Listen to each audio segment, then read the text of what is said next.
थांब, इतकी घाई कशाची आहे तुला? ज्या उत्तरासाठी तू तळमळतोयस तेच उत्तर देण्यासाठीच मी आज इथे आलो आहे. आधी तू शांत हो आणि माझ्याकडे बघ.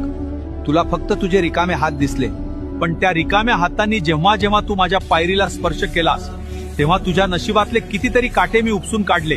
हे तुला दिसलं नाही. मी तुला रिकाम्या हाताने परत पाठवलं, कारण मला तुला चिल्लर नाही द्यायची होती.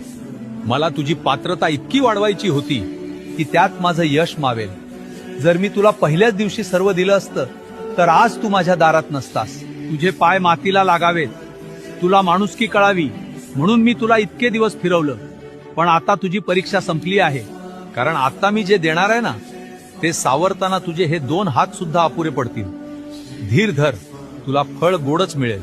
आणि एक गोष्ट लक्षात ठेव, सदैव श्री स्वामी समर्थ नावाचा जप करत राहा. भिवू नकोस, मी तुझ्या पाठीशी आहे.